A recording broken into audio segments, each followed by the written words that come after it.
Assalamualaikum warahmatullahi wabarakatuh. Salam Om Swastiastu, Namo Buddhaya, salam kebajikan. Perkenalkan, kami dari kelompok 8 dengan anggota saya, Melinda Wandalindi Arianti dengan NIM 2202102044145. Saya Angelina W. Dismasarita dengan NIM 23021010404096. Saya Nurwahida Gita Hasanah dengan NIM 2202102044060. Nama saya Miranda Novia Sakinah dengan NIM 2202100204047. Saya Lailatul Faizah dengan NIM 230210104116. Laos meraih kemerdekaannya pada 19 Juli tahun 1949 dari penjajahan Prancis. Namun Prancis sendiri baru mengakuinya pada tahun 1954 setelah perjanjian Jenewa. Negara ini berubah dari kerajaan menjadi Republik Demokratik Rakyat Laos pada tanggal 2 Desember 1975. Sebelum Prancis mengakui kemerdekaan Laos, Prancis sempat kehilangan kontrol pada awal Perang Dunia II, sehingga Laos diambil alih oleh Jepang. Namun, pada akhir Perang Dunia II, Jepang menyerah kepada sekutu sehingga terjadinya kekosongan kekuasaan. Muncullah sebuah gerakan nasionalis tempat yang bernama Lao Isara, yang artinya Laos Merdeka, dan mengakukan dirinya sebagai penguasa baru negara Laos. Lao Isara yang dipimpin oleh Pangeran Suphanamphong harus menerima kekalahannya pada tahun 1946 karena melawan Prancis yang berniat menguasai kembali wilayah jajahannya. Sebagian anggota Lao Isara yang tersisa enggan bekerja sama dengan Prancis dan melarikan diri ke Vietnam Utara, lalu mendirikan kelompok bersenjata baru bernama Pathet Lao, yang artinya negeri Lao yang berhaluan komunis. Sejak pendiriannya, Pathet Lao ini memiliki cita-cita mendirikan republik di tanah Laos, menggantikan rezim kerajaan buatan Prancis. Pathet Lao sering bekerja sama dengan kelompok Viet Minh yang bermarkas di Vietnam Utara dikarenakan ideologi mereka yang sama. Pathet Lao dan Viet Minh menyerang Laos sejak tahun 1953 sampai 1954 yang mendorong mundur tentara Prancis. Setelahnya, mereka mengalami perkembangan yang signifikan. Kakak dari Pangeran Suphanamphong berhasil menjadi Perdana Menteri dan terus membangun koalisi dengan orang komunis ini. Akhirnya, pada tahun 1973, pecahlah perang antara pemerintah kerajaan Laos dan Pathet Lao. Dengan bantuan Amerika Serikat, Pathet Lao berhasil memenangkan perang ini dan menguasai wilayah Laos dengan paham komunis yang telah menggeser kaum netralis dan mengganti namanya menjadi Republik Demokratik Rakyat Laos. Penerapan ideologi komunisme di Laos mencangkup berbagai aspek kehidupan bernegara yang mencerminkan prinsip-prinsip dasar komunisme. Pada bidang ekonomi, Laos menganut sistem di mana alat produksi utama dan kepemilikan modal berada di tangan negara, bukan individu atau swasta. Hal ini sejalan dengan prinsip komunisme yang menentang kepemilikan pribadi atas modal dan menekankan bahwa semua kekayaan milik rakyat yang harus dikelola oleh negara untuk kemakmuran bersama secara merata.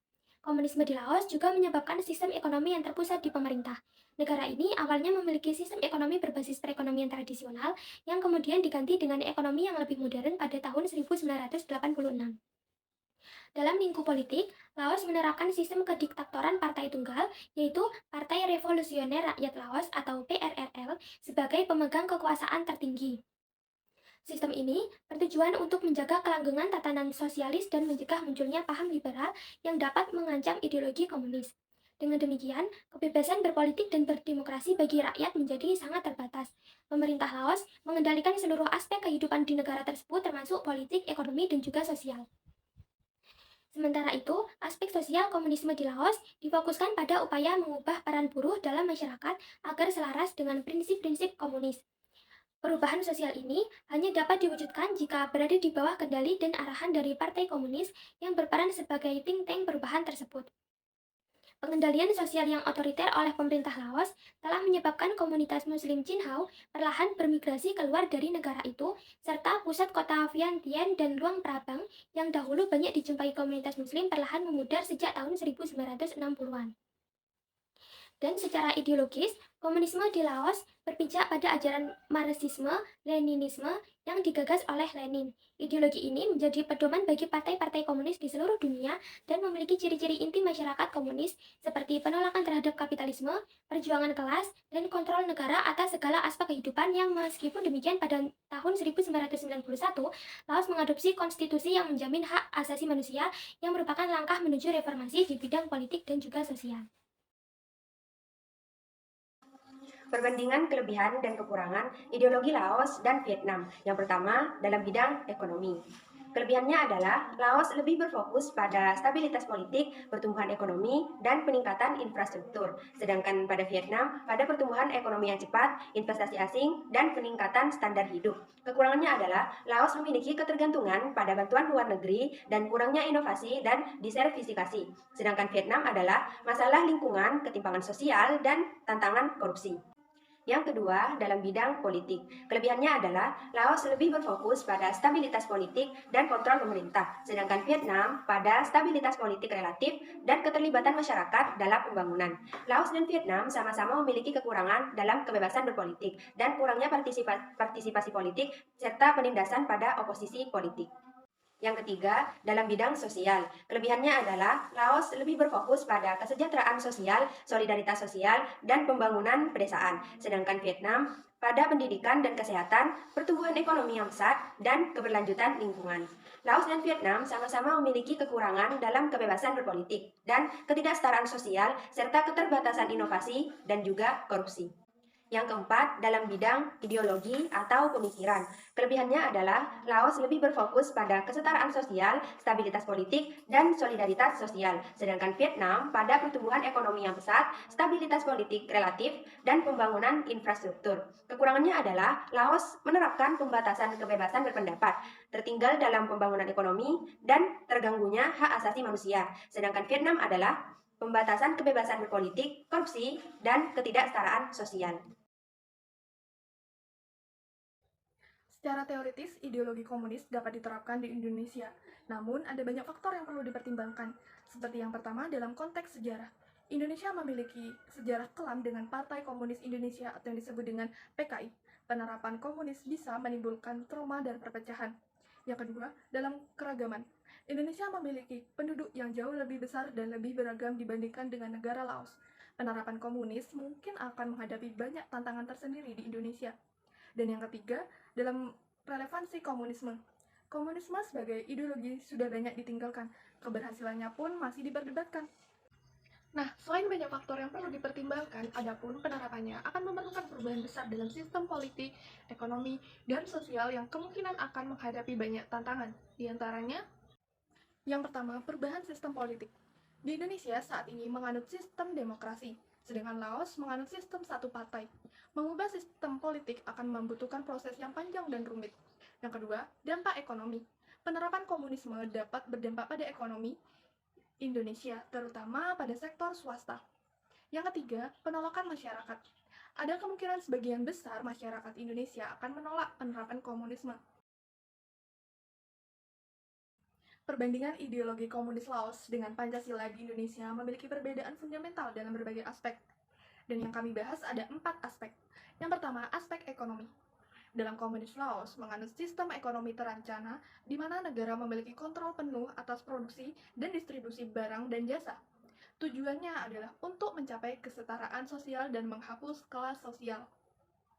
Dalam Pancasila, menganut sistem ekonomi campuran, di mana peran swasta dan negara diakui serta bekerja sama dalam mencapai kemakmuran bersama.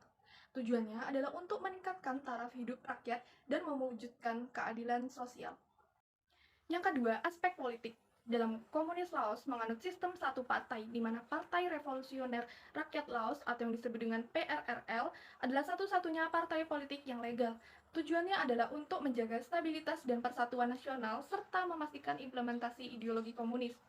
Dalam Pancasila menganut sistem demokrasi Pancasila, di mana terdapat multi-partai dan rakyat memiliki hak untuk memilih pemimpin mereka. Tujuannya adalah untuk mewujudkan kedaulatan rakyat dan melindungi hak asasi manusia. Yang ketiga, aspek sosial. Dalam komunis Laos menekankan kesetaraan sosial dan penghapusan kelas sosial. Kebebasan individu dibatasi untuk mencapai kesetaraan. Tujuannya adalah untuk menciptakan masyarakat yang adil dan sejahtera. Dalam Pancasila menekankan keseimbangan antara hak dan kewajiban individu serta toleransi antar kelompok masyarakat dan kebebasan individu dihormati. Tujuannya adalah untuk mewujudkan masyarakat yang adil dan sejahtera serta melindungi hak asasi manusia. Yang keempat, aspek ideologi. Dalam komunis Laos berbasis pada Marxisme-Leninisme yang menentang kapitalisme dan menganut prinsip dari rakyat, oleh rakyat, dan untuk rakyat. Dalam Pancasila berbasis pada 5 dasar, yaitu ketuhanan, kemanusiaan, persatuan, kerakyatan, dan keadilan sosial. Dan kesimpulan presentasi di atas yaitu Laos meraih kemerdekaannya dari Prancis pada tahun 1949 dan kemudian menjadi Republik Komunis pada tahun 1975. Laos menerapkan prinsip komunisme dengan sistem ekonomi terpusat, kepemilikan negara atas alat produksi, dan distribusi kekayaan yang merata. Dominasi Partai Revolusioner Rakyat Laos dengan sistem politik satu partai membatasi kebebasan dan demokrasi, serta mengendalikan kehidupan politik, ekonomi, dan sosial. Kontrol otoriter secara sosial menyebabkan perubahan dalam komposisi sosial dan migrasi penduduk. Laos mengikuti paham Marxisme dan Leninisme, menolak kapitalisme, dan menekankan perjuangan kelas.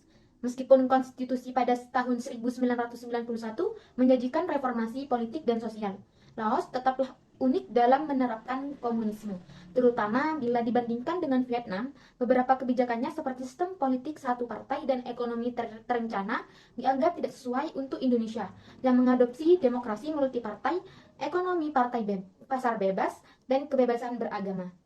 Sekian presentasi dari kelompok 8. Terima kasih atas perhatiannya. Wassalamualaikum warahmatullahi wabarakatuh.